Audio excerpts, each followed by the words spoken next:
नमस्कार। आप सभी का स्वागत है नीलम सक्सेना पेज पर और आज का ये कार्यक्रम है उनकी कलम से हमारी कलम तक। जैसा कि आप जानते हैं, अगर आपने इससे पहले के कार्यक्रम देखे होंगे, उनकी कलम से हमारी कलम तक, ये कार्यक्रम पूरी तरह से डेडिकेटेड है उन साहित्य रत्नों के लिए, जिन्होंने हमें राह दिखाई और हमें मजबूर किया कि हम भी कलम उठाएँ और उनके जैसा नहीं तो कुछ-कुछ उनकी तरह लिखने की कोशिश कर पाएँ। आज के इस कार्यक्रम में उनकी कलम से हमारी कलम तक का ये 7वां अध्याय है और आज हम बात करेंगे राष्ट्र कवि रह चुके हिंदी साहित्य के बहुमूल्य रत्न रामधारी सिंह दिनकर जी के बारे में।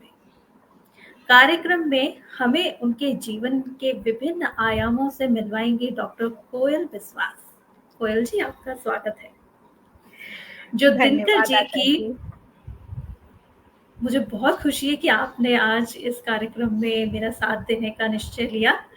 मुझे भी रामधारी सिंह दिनकर बहुत पसंद है और मुझे मेरा मानना है कि जो दर्शक हमारे साथ जुड़े हैं, उनमें से भी बहुत लोग उनकी कविताओं को पढ़ चुके हैं और बहुत पसंद करते हैं। बिल्कुल। आप उनकी बहुत बड़ी प्रशंसक भी हैं और इससे पहले कि मैं उन्हें दिनकर जी के बारे में कुछ बोलने के लिए बुलाऊँ, मैं आपको कोयल जी के बारे में कुछ बताना चाहूँगी। डॉक्टर कोयल विश्वास हैं कलकत्ता से। उनका जन्म हुआ था 19 दिसंबर को 1978। इन्होंने बीएससी की है रसायन शास्त्र, गणित एवं भौतिक शास्त्र में। इसके साथ-साथ इन्होंने एमए हिंदी साहित्य में किया है, एमफिल पीएचडी भी की है, अनुवाद में डिप्लोमा किया है, काउंसलिंग एवं लाइफ स्किल्स प्रशिक्षण में डिप्लोमा किया है और ये काउंसलिंग करती भी हैं। इसके साथ-साथ अगर मैं आपको बताऊँ उनकी मौलिक साहित्य के बारे में, साहित्यकाश के 2 चाँद बंकिम चंद्र एवं प्रेमचंद, ये इनका आलोचनात्मक ग्रंथ है जो 2019 में प्रकाशित हुआ था।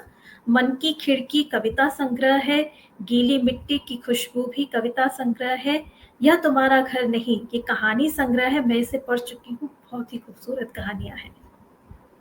इन्होंने इनके द्वारा संपादित किताबें हैं कथा कौमुदी, कथा कौस्तुभ, एकांकी धारा, कथा सरोवर, साहित्य वल्लरी और हिंदी तथा अंग्रेजी साझा संकलनों में लगभग 100 से भी अधिक कविताएं अभी तक प्रकाशित हो चुकी हैं।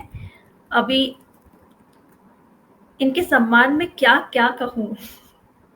यह शिक्षा मंच महिला काव्य मंच की राष्ट्रीय सचिव हैं, अखिल भारतीय हिंदी महासभा की कर्नाटक इकाई की महामंत्री हैं, ऑथर्स गिल्ड ऑफ इंडिया की सदस्या हैं, भारतीय भाषा प्रयागराज की सदस्या हैं, fellow of royal Asiatic society of London और and Ireland, BOS members of various institutes in Bangalore, 4 राष्ट्रीय एवं 2 अंतर्राष्ट्रीय संगोष्ठी के सफल आयोजक रही हैं।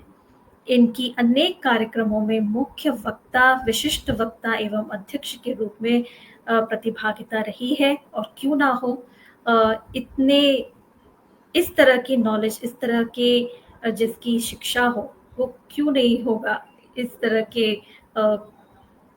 इवेंट्स का, कार्यक्रमों का अध्यक्ष क्यों ना माना जाए। बोलने के लिए तो बहुत कुछ है। कोयल जी के सम्मान में मैं और बहुत कुछ आपको बता सकती हूँ, लेकिन इससे पहले कि आप भूल जाएं कि कार्यक्रम दिनकर जी के बारे में है, हम आ जाते हैं दिनकर जी। बिल्कुल।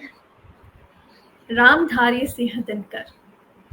तुझको या तेरे नदेश गिरिवन को नमन करूं मैं, मेरे प्यारे देश देह या मन को नमन करूं मैं, किसको नमन करूं मैं भारत, किसको नमन करूं मैं। ये है उनकी कविता की कुछ लाइनें और इनको पढ़ते ही मैं पूरी तरह से, मेरा मन इतना ज़्यादा हिल गया था। उस समय मैं लगभग सिर्फ 9वीं कक्षा में थी। हमारी काव्य प्रतियोगिता होने वाली थी और हम में हमेशा होड़ लगी रहती थी कि हम ऐसी कविता पढ़ें जो और किसी को ना मिले। तो मैं लाइब्रेरी छान रही थी किसी ऐसी कविता की तलाश में। दिनकर मुझे पहले से ही पसंद थे और फिर मेरी नज़रें पड़ी इस किताब में और इसमें लिखी इस कविता में, और उसी समय मैंने ये निश्चय ले लिया कि यही कविता अब इस प्रतियोगिता में मैं बोलूँगी।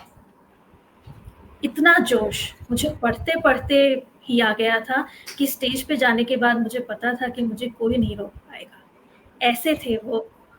और दिनकर जी को वीर रस का कवि कहा जाता है और उनके बारे में और बताने के लिए मैं आमंत्रित करती हूँ कोयल विश्वास जी को।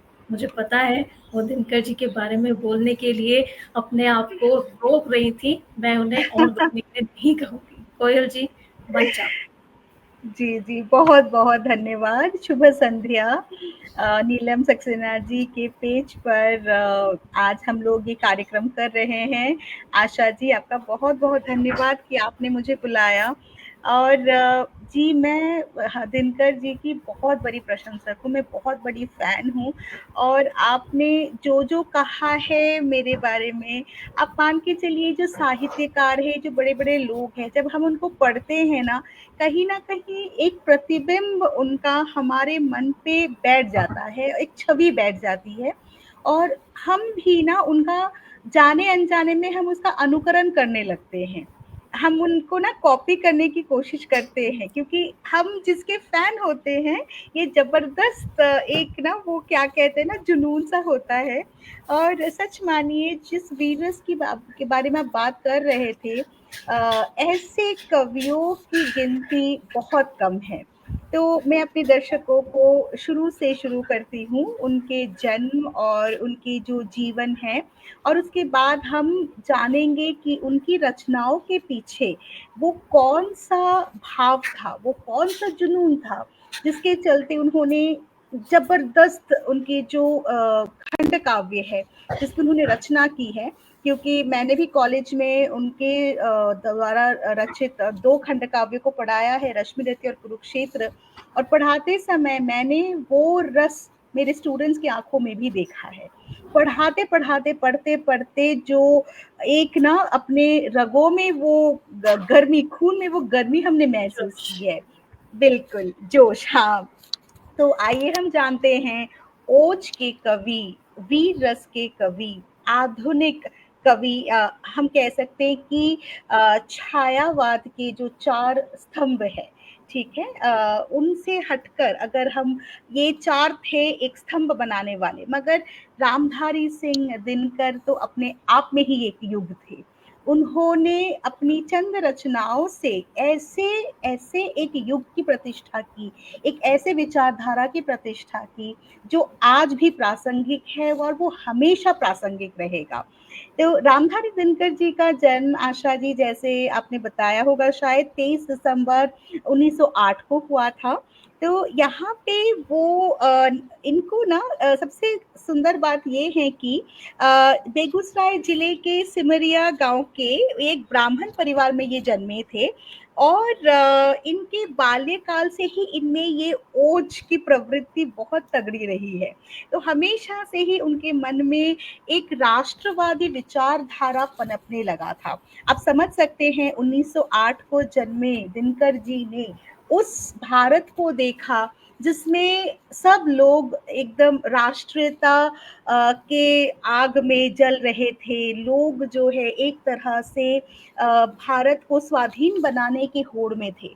तो ऐसी स्थिति में हम देख सकते हैं कि रामधारी सिंह दिनकर जी का जन्म हुआ और एक राष्ट्रवादी विचारधारा से वो ओत-प्रोत बनकर वो आगे बढ़ते चले गए। तो अब जैसे मान लीजिए कि जैसे मैंने अभी आपको कहा कि उनको ना एक युग चारण या काल के चारण कहा जाता है, एक जो ट्रांजिशन, ठीक है, छायावाद के बाद का जो समय है, ठीक है, छायावाद के तुरंत समय के बाद हमारे दिनकर जी का ये समय आया, इसलिए उनको युग चारण या काल के चारण भी कहा जाता है।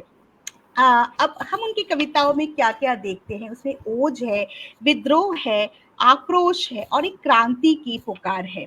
स्वतंत्रता पूर्व उनकी जो कविताएं हैं उन्हें एक विद्रोही कवि के रूप में स्थापित किया गया था। लोग उन्हें विद्रोही कवि, क्योंकि वो भी जवान थे, खून गर्म थी, है ना, तो विद्रोही कवि के रूप में उनका एक जो है ना, उनका एक कैरेक्टर स्केच बना। मगर स्वतंत्रता के बाद उन्हें राष्ट्र कवि के नाम से जाने गए, क्योंकि आपको बता दूं कि एक कवि, एक प्रोफेसर और संसद के एक क्या कहते हैं सदस्य होने के साथ साथ इनके जो तमाम अनुभव थे ना आशा जी, इस तमाम अनुभव को, जैसे एक इंसान के अलग अलग किरदार उन्होंने, भूमिका उन्होंने निभाई और अलग अलग भूमिकाओं को निभाते हुए उन्होंने अपनी रचनाओं को एक रूप दिया। ठीक है ना। तो यहाँ पे देखिए वो विश्वविद्यालय, वो पटना विश्वविद्यालय से इतिहास, राजनीति और विज्ञान में उन्होंने बीए किया। उन्हें संस्कृत, बांग्ला, अंग्रेजी और उर्दू का पूरा ज्ञान था। इतने भाषाओं में वो पारंगत थे। ठीक है। और बीए की परीक्षा उत्तीर्ण करने के बाद वे विश्वविद्यालय के अध्यापक भी बने। उन्होंने 1934 से लेकर 1947 तक बिहार सरकार की सेवा में सब रजिस्ट्रार और प्रचार विभाग के उपनिदेशक पदों पर कार्य किया और 1950 से 1952 तक उन्होंने लंगट सिंह कॉलेज मुजफ्फरपुर में हिंदी के विभागाध्यक्ष के रूप में भी काम किए हैं। भागलपुर विश्वविद्यालय में उपकुलपति के पद में पर रहकर 1963 से 1965 के बीच उन्होंने कार्य किया और उसके बाद वो भारत सरकार के हिंदी सलाहकार बने। आप समझ सकते हैं। अब ये बात अक्सर आती है, आजकल मैंने काफी सुना है, जब हम भाषा को लेकर बात करते हैं कि भाषा को लेकर इंसान कहाँ तक जा सकता है, तो रामधारी सिंह दिनकर कहिए, मैथिली शरण गुप्त जी कहिए, या हमारे जो तमाम आज के भी समकालीन साहित्यकार जो है हमारे, है ना, हिंदी को लेकर वो कहाँ से कहाँ तक पहुंच रहे हैं साहित्य को लेकर। और रामधारी सिंह दिनकर अपने आप में एक, आप क्या कह सकते हैं ना, वो एविडेंस है, प्रूफ है, एक प्रमाण है, वो स्तंभ है, वो अपने आप में एक ट्रॉफी है। ठीक है। बिल्कुल। और देखिए, हाँ, सम्मान की अगर हम बात करें ना, उन्हें पद्म विभूषण से अलंकृत किया गया था। और उनकी पुस्तक पता नहीं आपको शायद आपने पढ़ा होगा, संस्कृति के 4 अध्याय, इसको साहित्य जी अकादमी बिल्कुल। पुरस्कार भी प्राप्त हुआ था। और देखिए, और एक मजेदार बात है रामधारी सिंह दिनकर के बारे में, जहाँ पे हम उन्हें वीर रस के कवि कहते हैं, वहीं पर उनमें ना श्रृंगार रस भी बहुत प्रबल था, क्योंकि एक तरफ वो कुरुक्षेत्र लिख रहे हैं तो दूसरी तरफ वो उर्वशी लिख रहे हैं। बिल्कुल। तो एक तरफ विद्रोह, कुरुक्षेत्र की अपने आप की स्टोरी जो है बहुत बहुत बढ़िया है, तो मैं आपको बताऊंगी कुरुक्षेत्र की स्टोरी। और उसके बाद यही इंसान लिख रहे हैं रश्मि रथी, जहाँ पे कर्ण की वेदना है।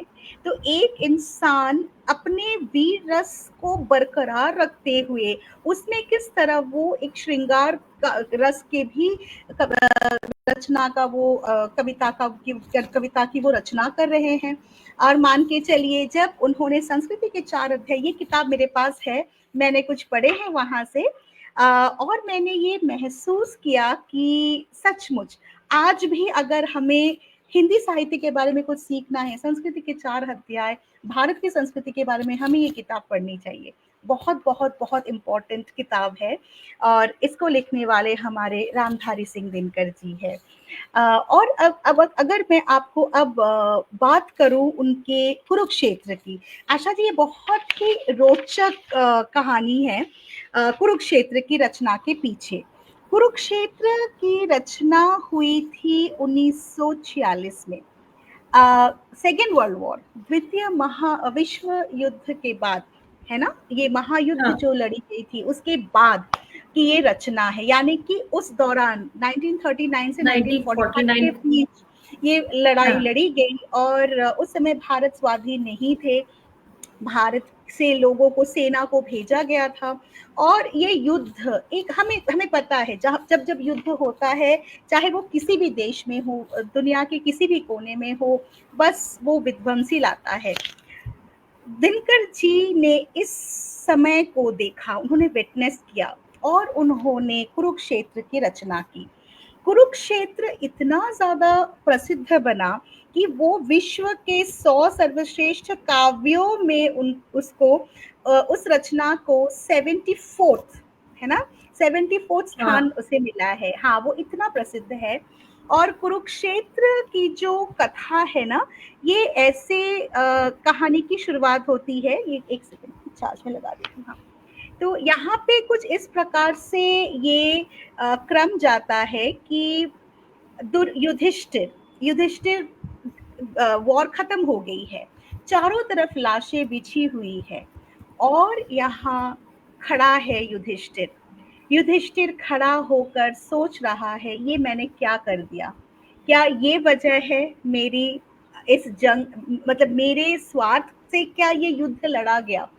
और उस वो अंदर ही अंदर रोता है, वो अपने आप को इसका दोषी ठहराते हैं और कहते हैं कि वो सोचते हैं कि हे भगवान, हम यहाँ पे खुशियां मना रहे हैं और दूसरे शिविर में मेरे भाई सारे मारे जा चुके हैं। वहाँ भी क्या कहते हैं, मातम। धृतराष्ट्र, गांधार, ये लोग रो रहे। तो एक तरह से वो बहुत सॉफ्ट थे, है ना, उन इमोशनल थे, उनको बहुत दुख होता है। और इस दुख को लेकर वो जाते हैं भीष्म पितामह के पास। जब भीष्म पितामह के पास जाते हैं, भीष्म पितामह वो शरशैया में लेटे थे, और युधिष्ठिर उनके पास जाकर कहते हैं, ये लाइन बहुत मतलब बहुत पावरफुल है, हाय पितामह, ये मैंने क्या कर दिया, ये क्या हो गया। वो रोने लगते हैं।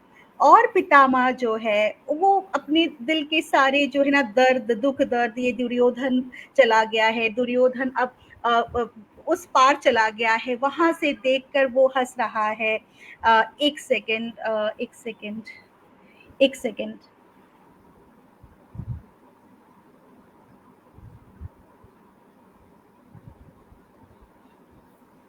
कोयल जी शायद किसी काम की वजह से उनको वीडियो बंद करना पड़ रहा है, लेकिन इस बीच में मैं आपको दिनकर जी के बारे में कुछ छोटा सा बताना चाहूंगी। जैसा कि कोयल जी ने आपको बताया, उनका जन्म हुआ था बेगूसराय में। वो बहुत ही छोटे थे, लगभग बस 2.5 साल के रहे होंगे जब उनकी माता का निधन हो गया था। और परिवार का, उनकी पिताजी का निधन हो गया था, और परिवार का जितना भी भार था पालन पोषण का, वो उनकी माता पे आ गया था। और ये मंझले भाई थे, तीनों भाई, 3 भाइयों में छोटा भाई ये और बड़ा भाई। बचपन से ही इनके मन में पढ़ाई की तरफ जानने की इतनी जिज्ञासा थी कि आगे बढ़ते बढ़ते जो छोटा भाई और बड़े भाई थे, उन्होंने ये निश्चय किया कि दिनकर जी को आगे पढ़ने के लिए प्रोत्साहित किया जाए, और वो दोनों अपने कार्य व्यवहार में लग गए थे। तो ये थी उनकी इच्छा शक्ति, उनकी जिज्ञासा जानने की, पढ़ने की, भाषा के प्रति, जिसकी वजह से उनके भाइयों ने उन्हें ये अवसर दिया और खुद अपने कदम पीछे हटा लिए। देखिए, इसी बीच कोयल जी वापस आ गई हैं। हाँ, मैं आगे। जी, चार्ज खत्म हो गया था तो मुझे वो कनेक्ट करना था, सॉरी। हाँ कोई जी, बात तो नहीं। हम बात कर रहे थे, युधिष्ठिर और भीष्म पितामह जी। की कुरुक्षेत्र की रचना। तो अब यहाँ पे जब भीष्म पितामह बहुत मतलब सुनते हैं युधिष्ठिर के सारे दुख दर्द, वो कहते हैं, देखिए मैं आपको ये लाइंस पढ़कर सुनाती हूँ, ध्यान से सुनिए। समर निंद्य है धर्मराज, पर कहो शांति वह क्या है, जो अनीति पर स्थित होकर भी बनी हुई सरला है। यहाँ पे ना एक पूरा का पूरा चित्र प्रदर्शित किया जाता है। ये दिनकर जी के अपने विचार है। वो सवाल करते हैं कि युद्ध क्यों होता है, युधिष्ठिर बनकर, ठीक है, और भीष्म पितामह बनकर वो इसका उत्तर भी देते हैं।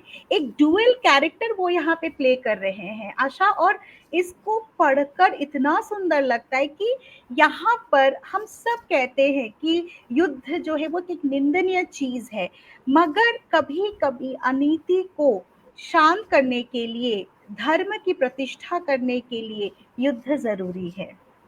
तो बिल्कुल यहाँ सही। से बिल्कुल, है ना? तो ज़रूरी नहीं है कि हमेशा हर युद्ध के पीछे मतलब किसी एक व्यक्ति का कारण हो। और आगे चलकर यहाँ पे वो ये भी कहते हैं, भीष्म पितामह कहते हैं, अगर तुमने ना लड़ा होता तो भी ये युद्ध होता, क्योंकि इसमें सिर्फ तुम्हारे अकेले का स्वार्थ नहीं था धर्मराज, इसमें सबके स्वार्थ जो है उसमें सम्मिलित थे। तो आशा जी, अब हम देखते हैं कि ये जो एक माइंडसेट है, क्यों क्यों मैं उनकी हार्डकोर फैन हूँ। दिनकर जी खुद सवाल क्रिएट कर रहे हैं और खुद उसका जवाब खुद दे रहे उनका हैं। जवाब दे रहे हैं। हाँ, बिल्कुल और सही। देखो ना यहाँ पे वो यहाँ पे और एक छोटा सा स्टैंजा मैं पढ़ के सुनाती हूँ। अ, जहाँ खड्ग बल एकमात्र आधार बने शासन का, दबे क्रोध से भबक रहा हो हृदय जहाँ जन जन का, सहते सहते अनय जहाँ मर रहा मनुज का मन हो, समझ का पुरुष अपने को धिक्कार रहा जन जन हो, अहंकार के साथ घृणा का जहाँ द्वंद हो जारी, ऊपर शांति तलातल में हो छिटक रही चिंगारी, आगामी विस्फोट काल के मुख पर दमक रहा हो, इंगित में अंगार विवश भावों में चमक रहा हो। तो ये ज्वालामुखी कब फूटता है? एक एक युद्ध की तैयारी इंसानों के मन के अंदर, ये इसका जो है ना एक बीज वहां से शुरू होता है। बाहर सब शांति शांति शांति दिखाते हैं, मगर ये ज्वालामुखी बनती है और एक दिन वो एक फूट विस्फोटक पड़ता है। रूप में, हाँ, वो फूट पड़ता है, विस्फोट होता है। तो कुरुक्षेत्र का ये जो उनका इनकी जो ये रचना है आशा जी, ये संपूर्ण उस समय का एक चित्रण है, राजनैतिक चित्रण है, जहां पे वो दिखा रहे हैं कि पूरा विश्व लड़ाई लड़ने में एकदम से पूरी तरह से वो लोग तल्लीन हैं। पूरा का पूरा संसार, पूरा विश्व दो भागों में बढ़ गया, हर किसी का अपना स्वार्थ था। और यही बात यहाँ पे महाभारत के माध्यम से उन्होंने समझाया, क्योंकि यहाँ दुर्योधन का ईगो था, इसी तरह ईगो तो हर किसी में होता है। तो ये युद्ध का जो चित्रण है, महाभारत का जो युद्ध है, कुरुक्षेत्र के जरिए आशा जी उन्होंने पूरी राजनैतिक विश्व की राजनैतिक स्थिति एक तरह से उन्होंने दिखा दी, और बहुत सुंदर रचना है। तो जब हमने ये अपने बच्चों को पढ़ाया, बच्चों को लगा कि अरे मैम ये तो आज की घटना है, ये तो आज भी प्रासंगिक है। तो सोचिए 1945-46 को लिखी ये रचना आज भी 2025-24 में हमने पढ़ाया लास्ट इसको, तो आज भी ये कितना ज्यादा प्रासंगिक है। ठीक है ना? तो इसलिए देखिए, एक कवि ना अपने युग के एक प्रतिनिधित्व करते हैं। और जो कालजयी रचनाकार, जिनको हम कालजयी रचनाकार कहते हैं, दिनकर जी एक कालजयी रचनाकार है आशा जी, क्योंकि इनकी लेखनी में वो ताकत है कि पूरा का पूरा जो एक क्या कहते हैं ना, राजनैतिक स्थिति है, उन्होंने उसको पूरा झकझोर उसका के रख चित्रण, देते हैं। हाँ, उन्होंने झकझोर के रख दिया। और कहीं पर बेबाकी से वो बात करते थे, जब संसद में वो बात बिल्कुल। करते थे बेबाकी से बात करते थे। ये हिम्मत, इस हिम्मत को हम सलाम करते हैं। तो उनकी कलम से हमारी कलम तक का आपका जो शो है, मैं सचमुच इसके लिए अभिभूत हूँ, क्योंकि इसमें जो साहित्यकारों के बारे में हम बात करते हैं आशा जी, आप देखिए कहीं ना कहीं हम उनके जैसे बनने लगते हैं, हम कोशिश करते हैं। और उनकी बिल्कुल। रचनाएं जब आज भी हम पढ़ते हैं, हमें लगता है कि अरे ये तो आज की स्थिति है। तो ये थी जी। कुरुक्षेत्र, बिल्कुल ये थी कुरुक्षेत्र की कहानी। उसके बाद हम आते हैं रश्मि रथी पर। रश्मि रथी उनका और एक भव्य और बहुत बहुचर्चित, बहुत प्रसिद्ध ये उनके खंडकाव्य है, रश्मि रथी यानी कि कर्ण।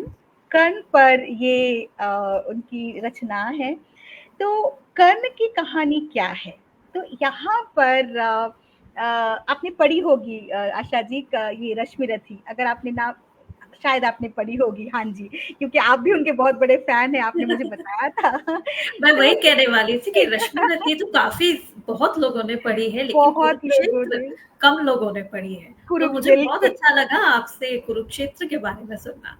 और कुरुक्षेत्र की भाषा थोड़ी सी कठिन है, हाँ, कुरुक्षेत्र की भाषा मतलब वो जो शैली है वो टफ है, मगर यहाँ पे रश्मि रथी थोड़ा सा आसान मुझे लगा। हो सकता है कि वहाँ पे महाभारत के युद्ध का वर्णन, इसीलिए उन्हें उस तरह की शैली को उन्होंने चुना। और यहाँ पे रश्मि रथी जो कि कर्ण की कथा है, ये भी बहुत सुंदर कहानी है, जिसमें शुरुआत ऐसे होती है कि अ, यहाँ पे रंगभूमि सजा है। तो रंगभूमि सुसज्जित है और पांडव कौरव राजकुमार आकर अपने अपने विद्याओं का वो प्रदर्शन कर रहे हैं। लोग भूरी भूरी उनकी प्रशंसा कर रहे हैं। इतने में एक युवक आता है भीड़ को चीरकर, और वो कहते हैं अर्जुन को, वो ललकारते हैं, अरे तुमने जो करतब दिखाया है वो मुझे भी आता है, कुछ मैं भी तुम्हें सिखा दूं, आओ। तो यहाँ पर जब वो खुलेआम अर्जुन को चुनौती देते, सब लोग उनकी तरफ देखकर ये कौन आ गया, तो सब लोग ऐसे आपस में खुसर फुसर बात करने लगते हैं। तो फिर अब बाकी जो वहां पे द्रोणाचार्य कृपाचार्य ये लोग बैठे होते हैं, वो सवाल मतलब आपस में बात करते हैं, ये कहाँ से आ गया। वो ना यहाँ पे धूमकेतु ये शब्द का इस्तेमाल करते हैं, ये कौन धूमकेतु है जो यहाँ पे असमय आ पड़ा, आ गिरा। तो इन लोगों ने सोचा नहीं था कि हमारे राजकुमारों के अलावा भी कोई अन्य व्यक्ति हो सकता है जो इनको ललकार सकते हैं। तो यहाँ सब लोग कर्ण की कला को देखकर पूरी पूरी प्रशंसा करने लगते हैं, मगर उसके बाद कर्ण कहते हैं अर्जुन को, अर्जुन आओ और मेरे साथ द्वंद्व युद्ध लड़ो। यहाँ पर आशा जी बात आती है कि उनको पता था, द्रोणाचार्य कृपाचार्य और जो बाकी लोग थे, अर्जुन द्वंद्व युद्ध में शायद हार जाएंगे।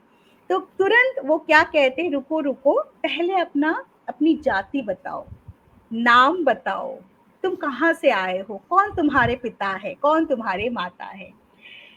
कर्ण यहाँ पे रुक जाता है क्योंकि कर्ण को माता पिता के नाम का ज्ञान नहीं था, और वो अपनी शक्ति का प्रदर्शन करना चाहते, मगर जाति प्रथा के नाम पे उसे दबा दिया जाता है। तब जाकर उसे दुर्योधन अंगराज्य देते हैं और वो राजा बनते हैं। तो ये यहाँ पे ना जाति प्रथा पर बहुत बड़ा सवाल खड़ा किया गया है। दिनकर जी का रश्मि रथी लिखने के पीछे दो महत्वपूर्ण उनका उद्देश्य था। एक था, टैलेंट के आगे जात पात नहीं होना चाहिए। अगर इंसान टैलेंटेड है, उसमें अगर टैलेंट है, तो गुरु भी कोई भेदभाव नहीं करेंगे।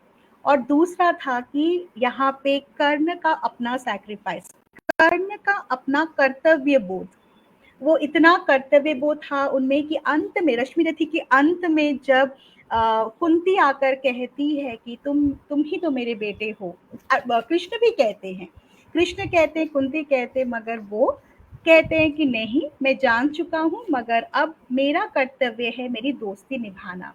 और पता है आशा जी, बहुत सुंदर एक पार्ट है जहाँ पे, जब कृष्ण, मैं पढ़ूंगी कृष्ण की चेतावनी, कृष्ण की चेतावनी की ये बात की बात है, जब कृष्ण चेतावनी देकर हस्तिनापुर सभा से निकल जाते हैं, और जाते समय वो कर्ण का हाथ खींचकर उन्हें अपने रथ पे बिठाते हैं, और जाते जाते वो समझाते, देखो कर्ण, सिर्फ तुम ही हो जो युद्ध को रोक सकते हो, नहीं तो भयंकर युद्ध होगा, भाई भाई पर टूटेंगे, मरेंगे, खत्म हो जाएगा सब कुछ। तो वो कहते हैं मैं सब कुछ, और फिर कृष्ण कहते तुम कुंती के ज्येष्ठ पुत्र हो, तो वो कहते हैं बहुत अच्छा कि आपने बताया, मगर अब मैं दुर्योधन को नहीं छोड़ सकता, वो मेरा मित्र है और असमय उसने ही मेरा साथ दिया। और रही बात युधिष्ठिर की, आप उनसे कभी मत बताइएगा कि मैं उसका बड़ा भाई हूँ, मैं जानता हूँ युधिष्ठिर को, वो आकर सब कुछ मुझे दे देगा। अगर युद्ध वो जीत भी गया और उसे पता चला कि मैं उसका बड़ा भाई हूँ, वो इतना अच्छा है कि मेरे चरणों पर समर्पित कर देगा राज्य, और फिर मैं क्या करूंगा, मैं अपने दोस्त को ये दे दूंगा, क्योंकि ये मेरी दोस्ती है, मैं उसका भी जानता हूँ, मैं उसे भी जानता हूँ, मैं इन्हें भी जानता हूँ, इसीलिए आप इसको अपने तक ही रखिए। चलिए अब आपसे हम मिलेंगे युद्ध भूमि में, इतना कहकर, और वो ये भी कहते हैं, सबसे पहले मेरा बाण आपके चरणों को स्पर्श करेंगे, आपसे मैं आशीर्वाद लूंगा। तो ये है कर्ण का कैरेक्टर, जहाँ पे वो इतना सैक्रिफाइस करके अपनी जिंदगी को खत्म कर देते हैं कि लोग सोच भी नहीं सकते कि इस लेवल तक भी कर्तव्य को निभाने के लिए इंसान सैक्रिफाइस कर सकता है। तो ये जाति भेद और कर्तव्य बोध, इन दोनों चीजों को बहुत सुंदर तरीके से रामधारी सिंह दिनकर ने प्रस्तुत किया है रश्मि रथी में। और कृष्ण का जो कैरेक्टर है बीच में, कृष्ण का कैरेक्टर वहां पे उन्होंने उस वीर रस को दर्शाया है, क्योंकि वो वीर रस उनमें है, वो फूटता है ना, बार बार बार वो वीर रस निकल आता है। तो कृष्ण की चेतावनी के माध्यम से उन्होंने उस रौद्र रूप को दिखाया। पहले तो वो शांत रस से उन्होंने इनको समझाया, कर्ण को समझाया और फिर उनकी दोस्ती को समझाया। फिर दूसरे सर्ग में जब परशुराम के आश्रम में वहां पे झूठ बोलते हैं और परशुराम से बेचारा शापित होता है, उसके बाद तीसरे सर्ग में ये होता है। तो जो एक क्रम है, सर्गों का जो क्रम है, वहां पर समझाया गया है कि एक इंसान की जिंदगी में, कर्ण के जीवन में किस तरह से उन्होंने बारी बारी से उनको चैलेंजेस जो है उनके सामने आए, और अपने कर्तव्य बोध को पूरा करते हुए, अपने कर्तव्य को पूरा करते हुए वो आगे बढ़ते चले गए। उन्होंने ये भी नहीं सोचा कि मौत मेरे दरवाजे पर है, मैं शापित हूँ, यहाँ कौरवों के पांडवों के पास श्री कृष्ण है, यहाँ कौरव गलती कर रहे हैं, पता सब कुछ था, मगर फिर भी वो अपने दायित्वों से, अपने कर्तव्यों से बंधे थे। तो हो सकता है कहीं ना कहीं पे आशा जी, यहाँ पर दिनकर जी ने अपनी स्थिति को किसी ना किसी तरह से उभारा था, क्योंकि रश्मि रथी की रचना 1952 में हुई थी।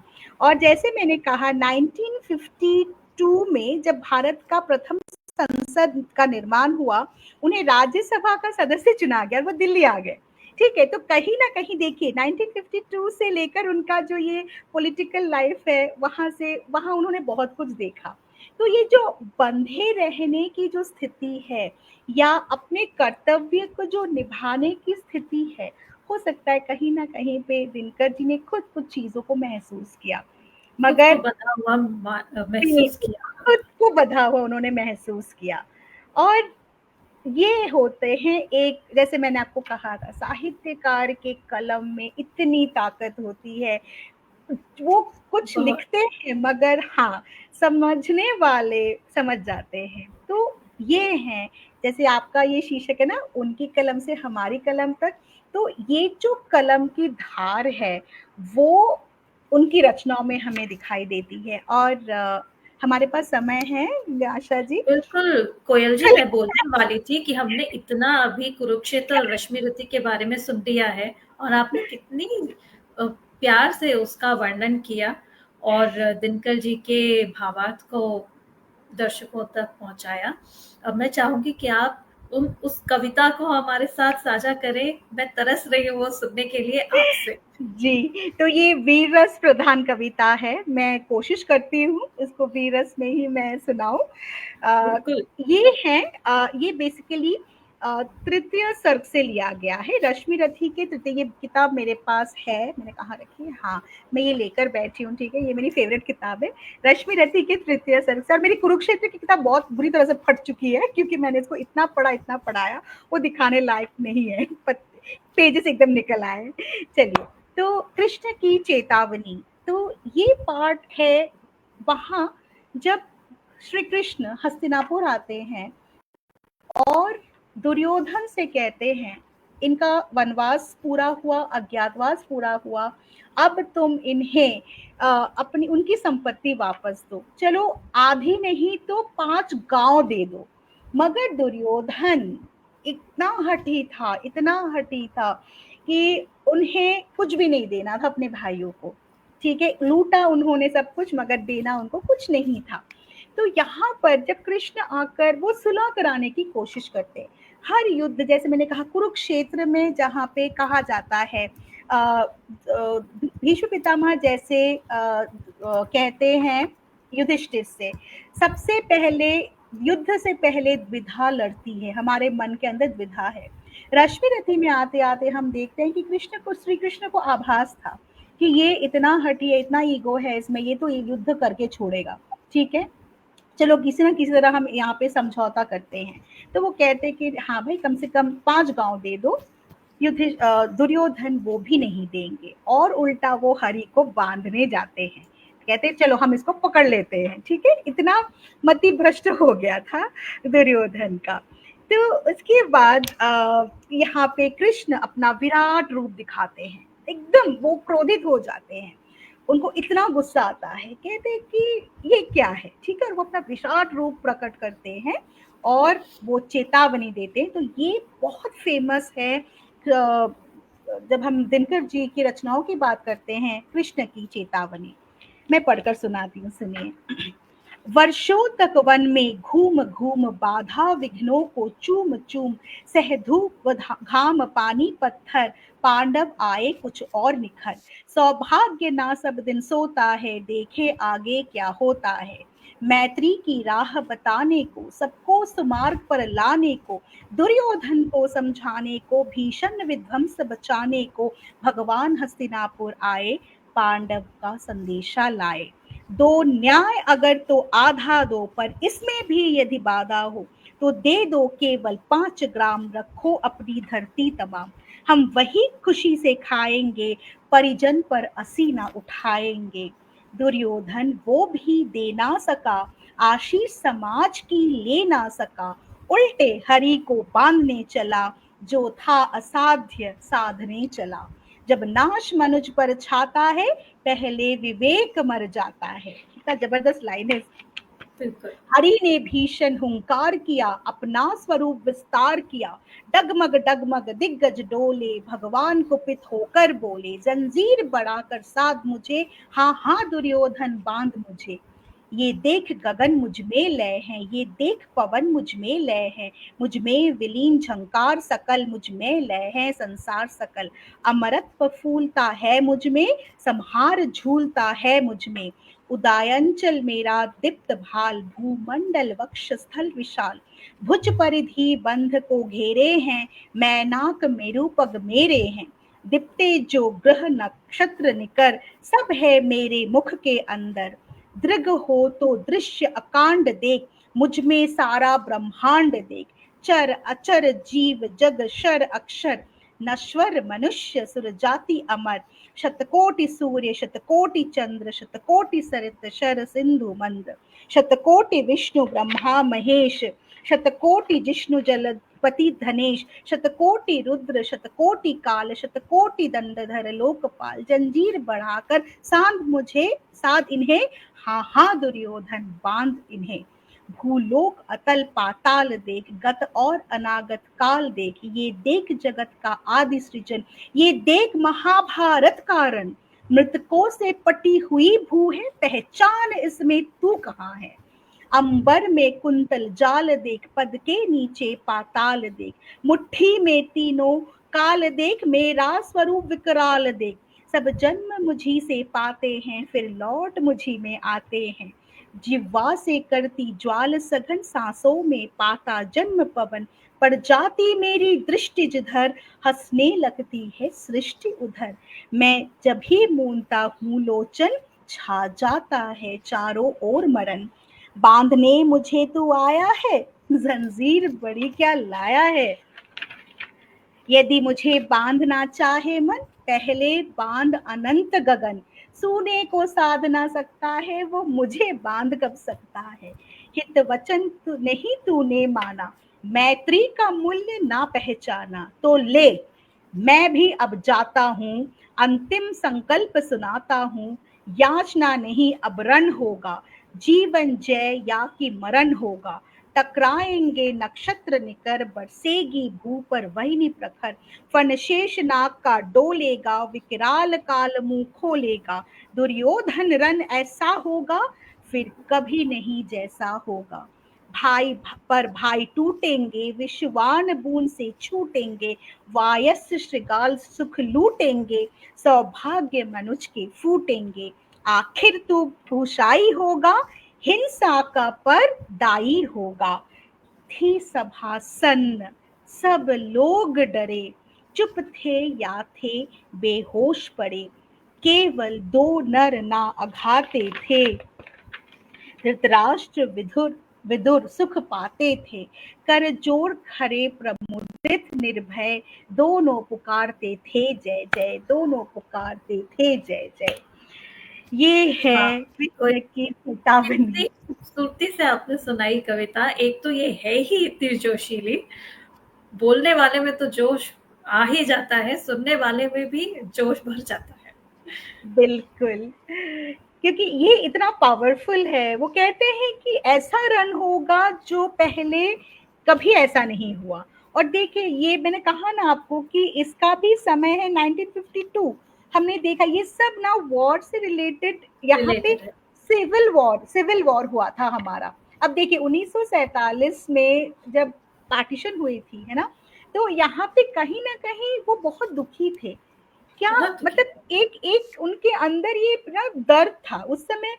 जब बंटवारे हुए, हम दो देशों में बट गए, है ना, कितनी दोस्ती थी, हुँ। यहाँ के लोग वहां गए, वहां के लोग यहाँ आए, भाई भाई ही तो लड़े, है ना। तो इसमें एक आपको दूसरे से एक कविता बताना चाहूँगी मैं पढ़ रही थी, उनकी एक कविता दिल्ली, उसमें जी उन्होंने जी, इतना मार्मिक वर्णन किया है कि बिल्कुल हम बिल्कुल, किस चीज़ की खुशी मना रहे हैं। वो कहते हैं, हाँ हाँ हाँ, डाल-डाल पर छेड़ रही कोयल मरसिया तराना, और तुझे सूझा इस दम ही उत्सव हाय मनाना।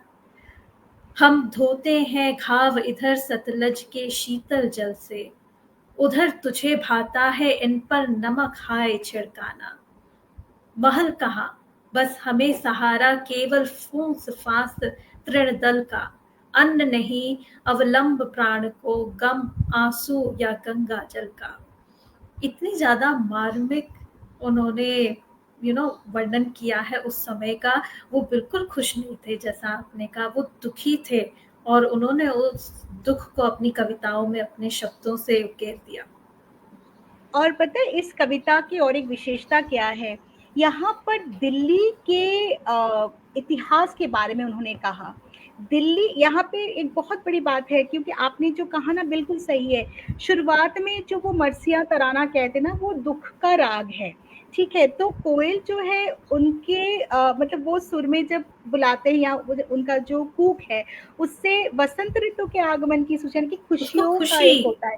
हाँ, तो खुशी का कोयल का आरंभ। भी जी, तो यहाँ पे दुख का जो माहौल है, ये वो है। ब्रिटिश ने दिल्ली का क्या हाल बनाया, पता है। अंत तक जाते जाते हम देखते हैं कि इस कविता में संपूर्ण रूप से दिल्ली की हिस्ट्री को दिनकर जी ने लिखा है। इन यहाँ पर उन्होंने उन बादशाहों का भी नाम लिया है।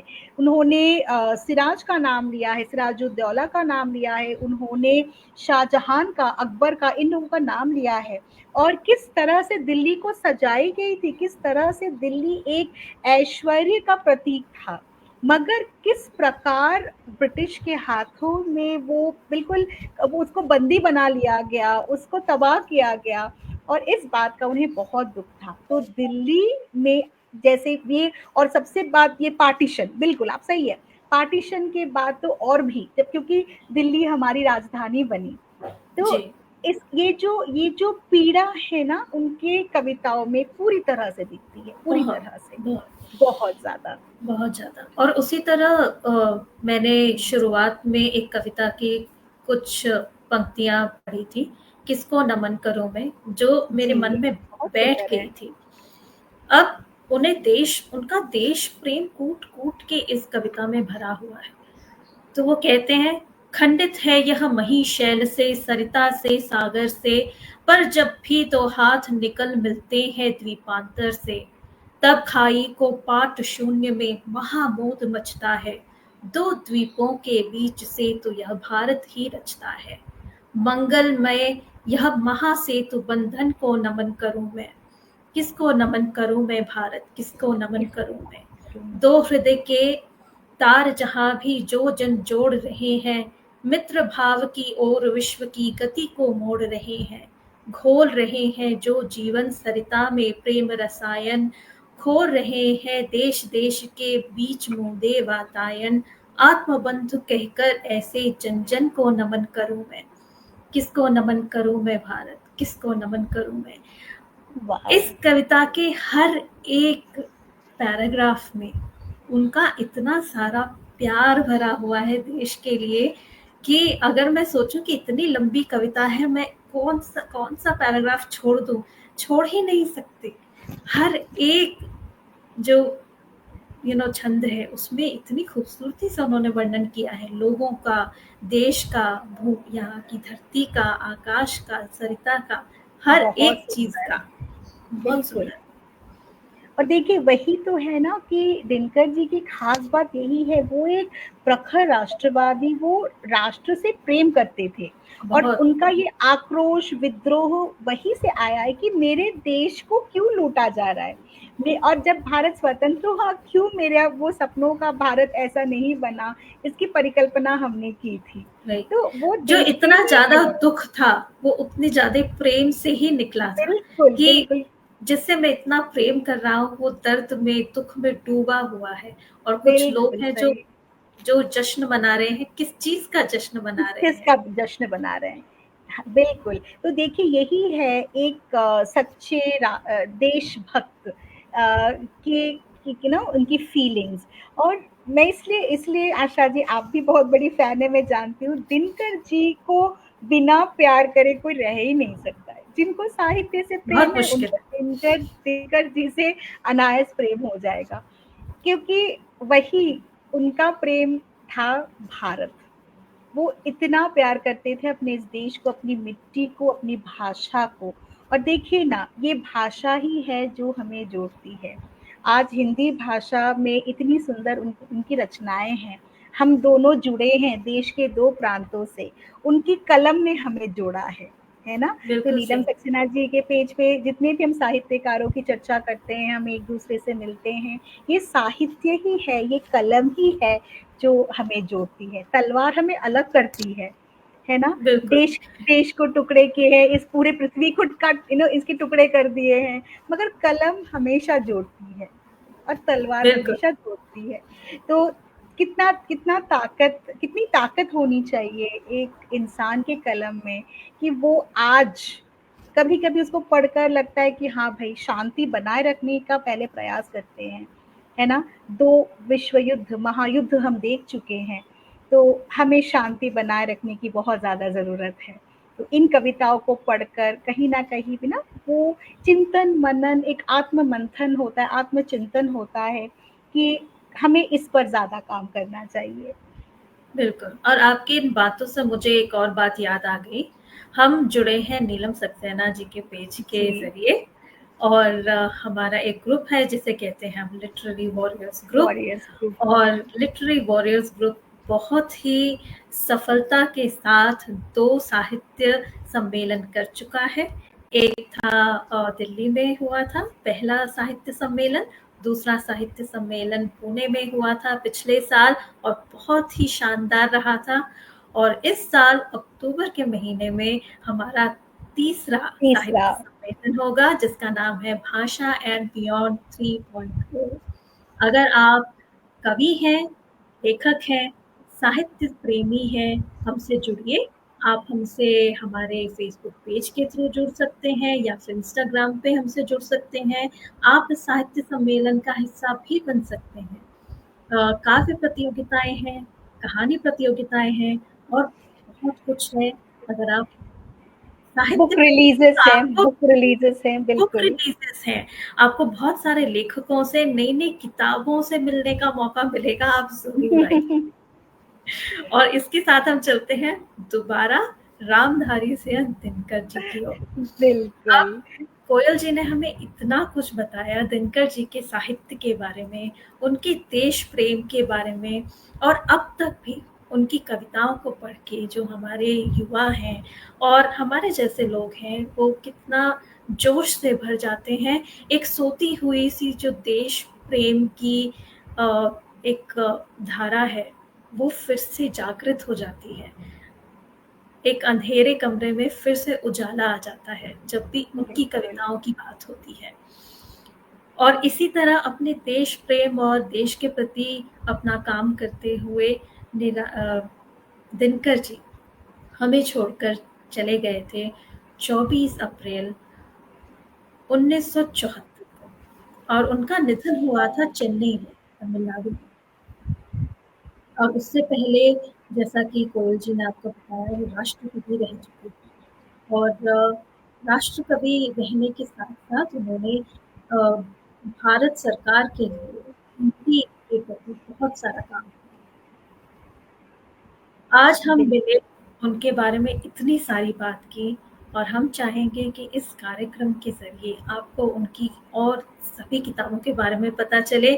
कुरुक्षेत्र और रश्मि रथी के बारे में तो हमने बहुत बातें की हैं।